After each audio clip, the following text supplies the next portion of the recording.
my phone. I actually have service on through hotspot, so I'm not even going to be able to see y'all's comments come up if you're saying anything. I just use live because it uploads very quickly. Number two, excuse my voice. I had strep throat and COVID symptoms about a week or two ago. That was a whole, so my throat, my throat is still kind of, whatever you want to call it, dry, whatever that situation is in here. So I may like choke up a little bit as I'm speaking. And so yeah, number three, the internet connection when doing a live is always kind of trash sometimes. So I may like get off and on, or it may disconnect here and there, and I'll just try to get back on. So just wanted to excuse myself in advance with that. So now this situation or this video is it's in reference to the situation that I shared with y'all recently. It's actually in my most recent vlog, so I'm gonna try not to repeat a lot of the same information, a lot of the same emotions and feelings that I did in that video. If I do end up repeating something, it's completely unintentional.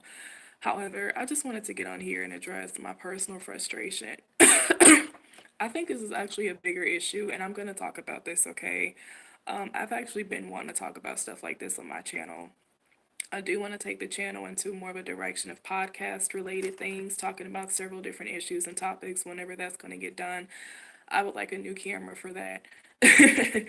But I have to be completely honest with you. The reason why the title is I titled it Sexual Harassment because it is in regards to the recent situation and experience that I shared with y'all in the vlog before this one.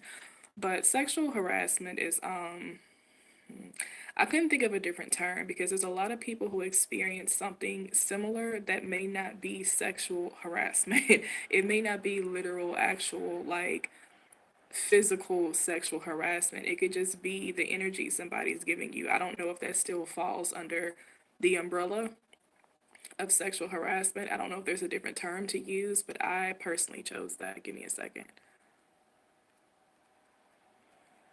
Okay. So for me and for this title, let me put this fan down before it falls. What that means to me, I want to make this very clear. And this is not just about the situation. This is me just wanting to talk about this in general on my channel. What that means to me, so it does not mean that somebody has to be sexually, physically assaulting or touching you. For me, that's any flirtatious advancements. It's anything that you're giving me in any flirtatious or romantic sense that's unwanted and it's unwelcome that I did not give you the permission to give me. Period. Now, whether you want to term that sexual harassment or not, that's how I see it. Okay, so that's why I put that title in the video. And the reason why the other half of the title is BPD related is because I have been told by parties who are a witness to this situation that I'm overreacting.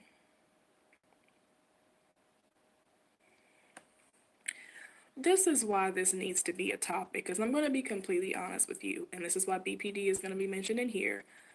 I find it personally disturbing that this situation, even if it was like alleged or even if it was something that was like completely hypothetical, I find it disturbing that this was brought to multiple parties. And regardless of how much evidence you had, the emotion that you shared behind it, the detail that you provided, and then you have proof, people treated it in a way to where it was not that serious. That's disturbing to me on many and said, hey mom, or no, some of you don't have kids. Because some of the people that I ran this by, they're not grown enough to really well, they're grown enough, but they don't have children. What if this was your niece or your nephew, your little sister, or any child that you know? Somebody comes to you and they say, hey, Mr. So and so is talking to me this way and it makes me uncomfortable. From what I've experienced, and I have no mercy, completely unapologetic about this, and I don't care who gets triggered or upset about it, the people that I brought it to. Because this is how I perceive the situation. You're telling me that based on your reaction to my situation, granted, I'm a 28-year-old woman, if a child came to you with the same exact complaint with the same detail. And my issue is, I say pay more attention to, yes, facts and evidence is very necessary in different contexts across the board, but I pay more attention to emotion because, like I said, it's personally disturbing to me that people are so quick to invalidate your experience. And I want to talk about this in a general sense. For rape victims, for people who have been sexually abused, and people who have been molested. And there's this whole other branch of this conversation where people actually do talk about the reality of why people who have been sexually abused don't come out and tell anybody. And I really want to apologize to you. I understand I have a head covering on. I understand this is a ministry channel. I personally, I'm not in a point of sanctification where I can express myself with the level of intensity that I feel without using profanity. I'm sorry, because I can't think of any other word. Please increase my vocabulary so I can stop cussing. I, you know, there is a conversation that people don't even come out because y'all need to understand. Let me tell you something. And this is not even just for people who've been sexually abused or who've experienced that kind of energy, where it was unwelcome, they were uncomfortable with whatever it was. Um, I think people don't understand. The people that it's happening to feel something incredibly more intense than your mere observation of the situation.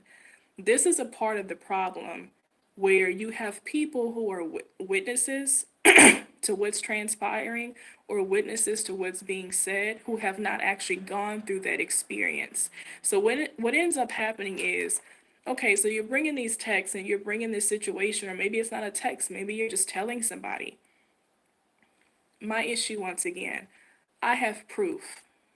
I have text messages of what I feel makes me uncomfortable that actually points to the suspicion, which I have.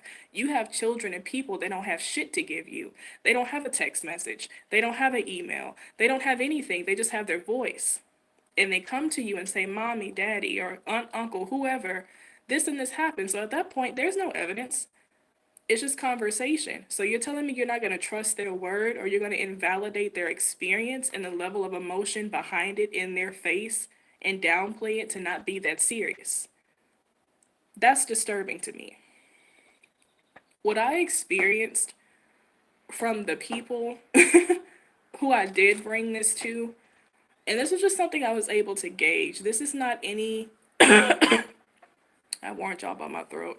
This is not any attack on anyone's character. Hopefully this video allows them to see where there may be an insensitivity to things that there should not be an insensitivity to. And that's a problem for you and your future children if you're like that.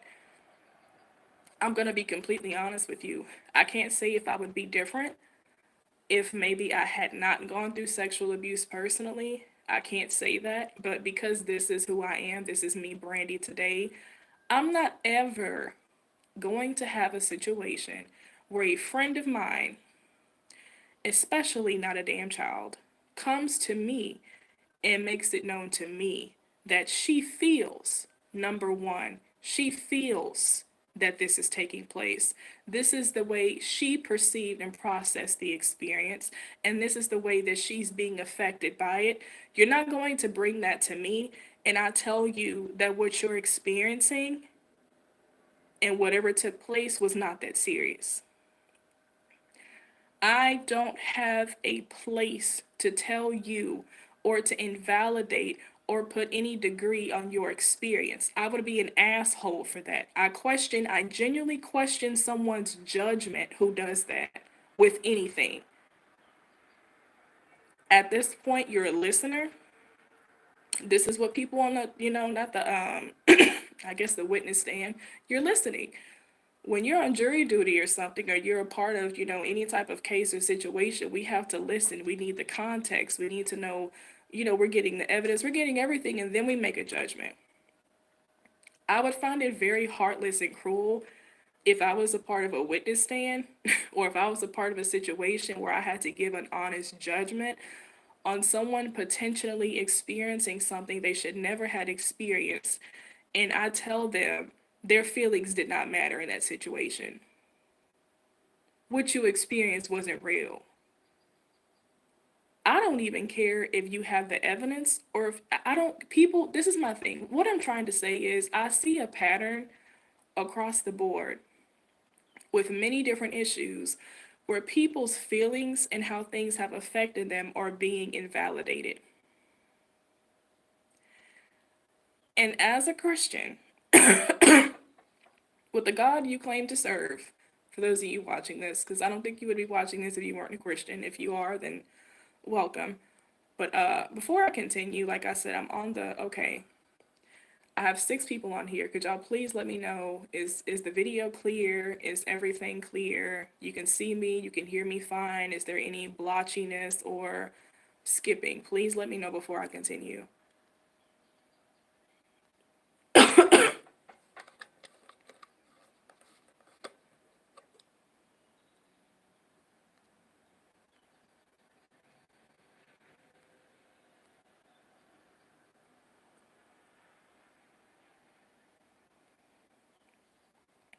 Once again, it says there's 6 people on here, so I know that 6 people can hear me. Can somebody please let me know if I'm coming off clear?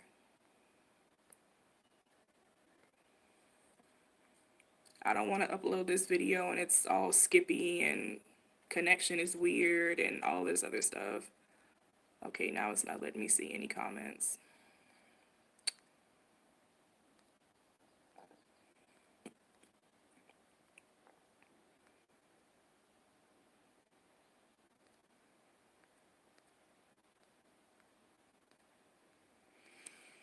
Whatever. So, if it's messed up, I'll just have to re-record the video. So yes, you're never gonna have a situation where that kind of information is brought to me as a friend, as a sister, as a whatever title, any place or role I hold in your life, and I do not take that seriously. And like I was saying, my issue is I was told by multiple people that I was overreacting. I'm not even going to get into the conversation about how that alone is very triggering for a lot of people. I will tell you why it's triggering. And I know that there's a funny attachment to the word trigger and the mental health community. I understand all that. I'm not here to vouch for any mental health community. I'm just here to talk facts and truth. Triggering. It's affecting people the way that it is because it's very much tied into gaslighting. It's the idea of somebody experienced something so traumatic to their psyche, to their heart, whether it was heartbreak.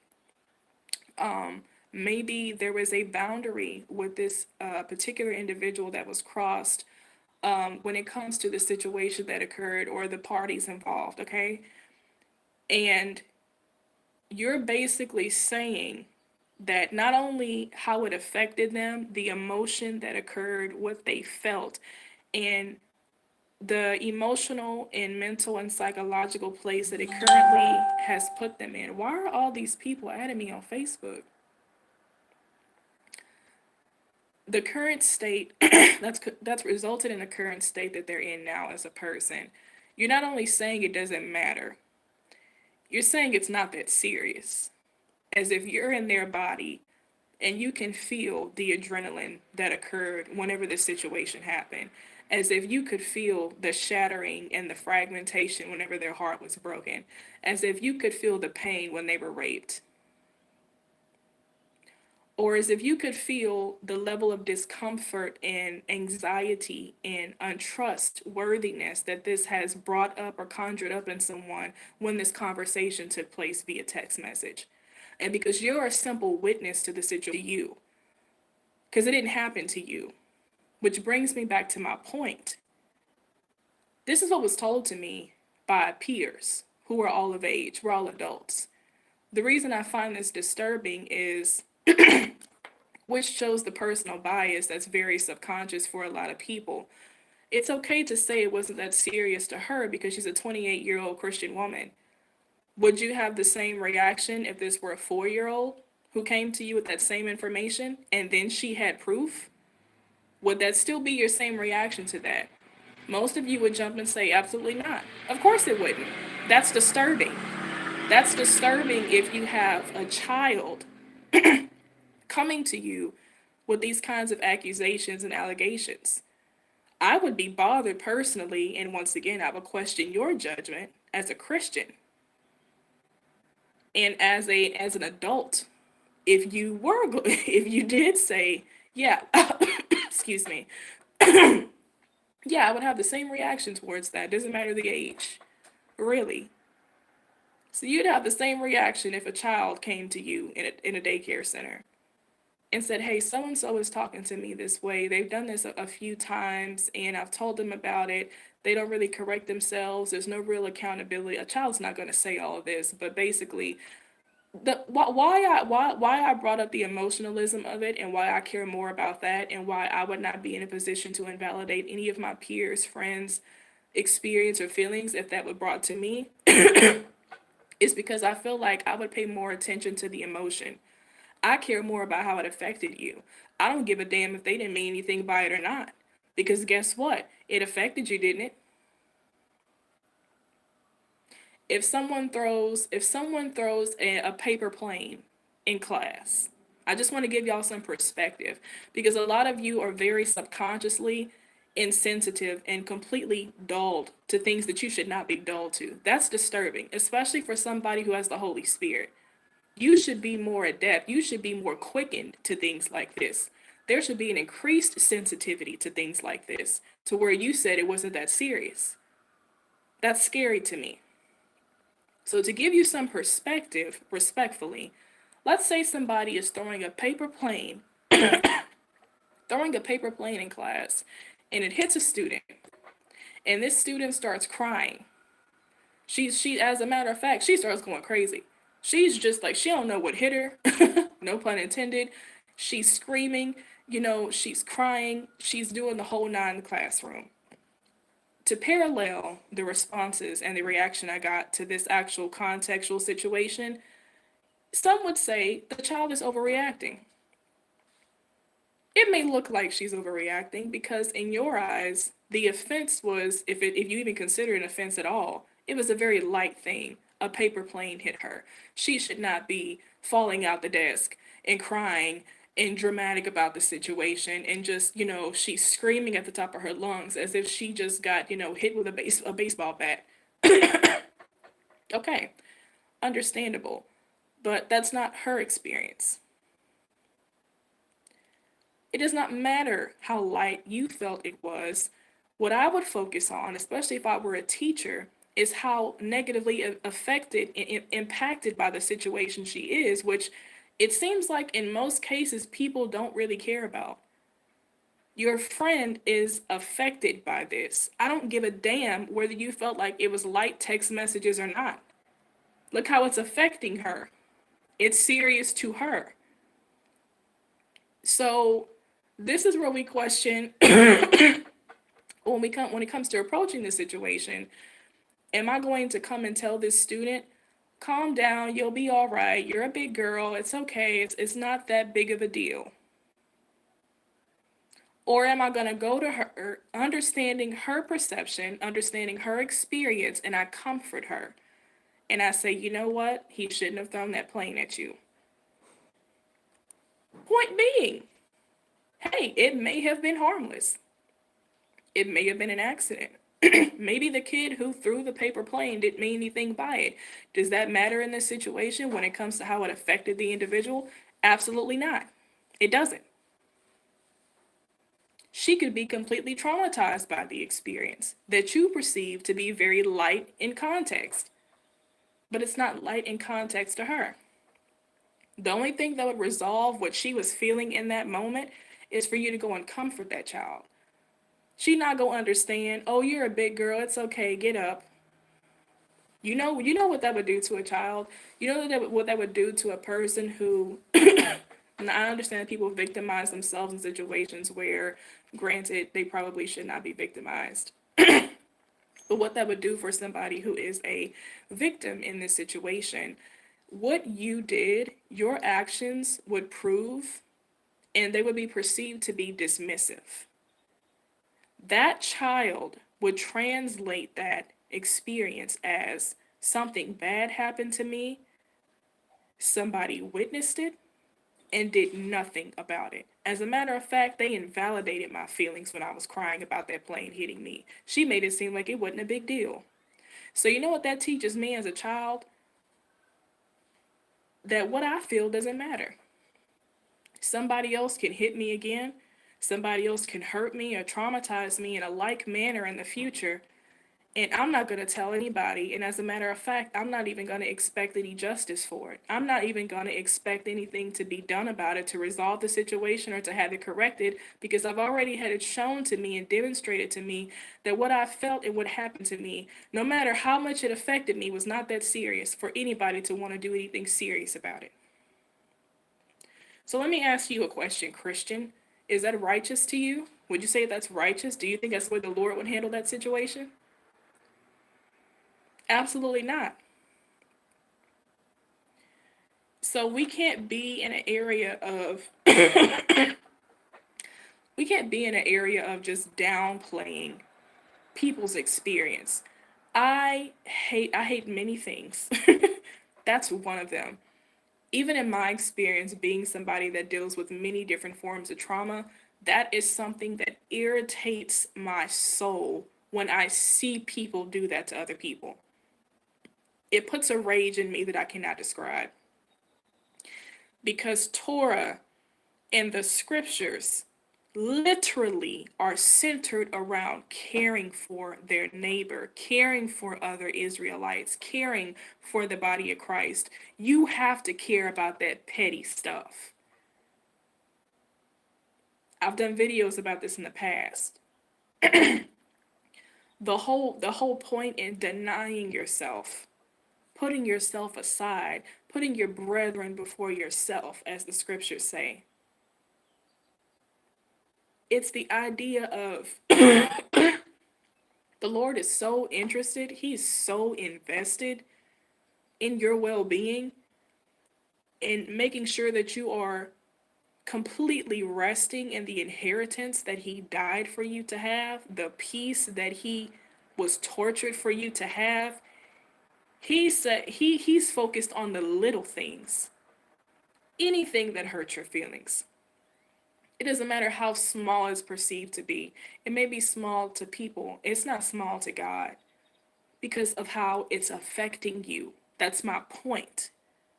People are paying attention to what was done and they're using measuring degrees to filter out how important or how valid is the situation to determine whether something should be done about it. They're not looking at how it's affecting the person.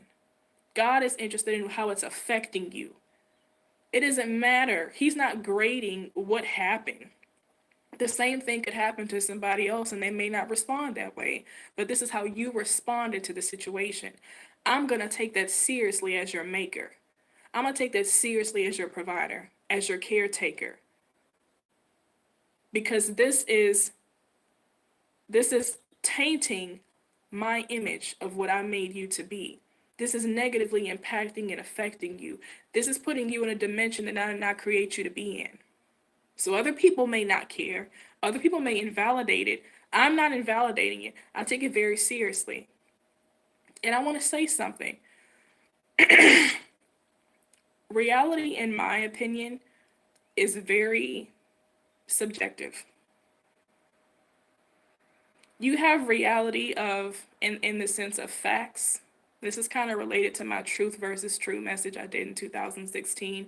You have the facts of what happened, but everybody's interpretation and how they process that reality is subjective, because your reality may be something completely different in terms of what you experienced when those events transpired. And that's what I'm going to treat. That's what I care about. I care about how that made you feel. So, with that being said, respectfully, disclaimer for my mouth, I don't want to hear shit about this man's intentions could have been harmless. He could have meant it this way. It could have been this. I don't give a damn. It could have, would have, should have been a freaking 80s R&B record. I don't give a damn. That's not how I felt when I was experiencing it.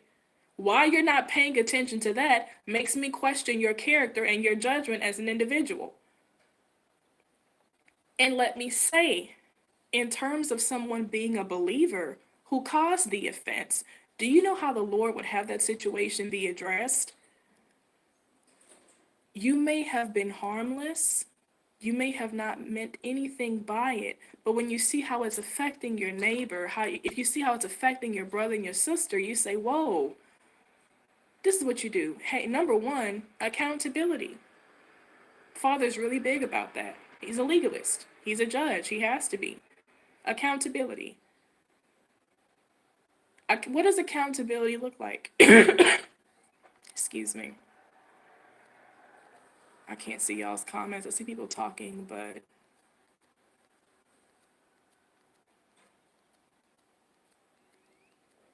okay, I can hear you, but video is a little blotchy. Okay.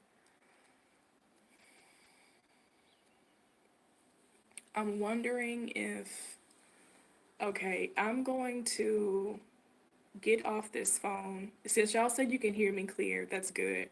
I just need to be heard.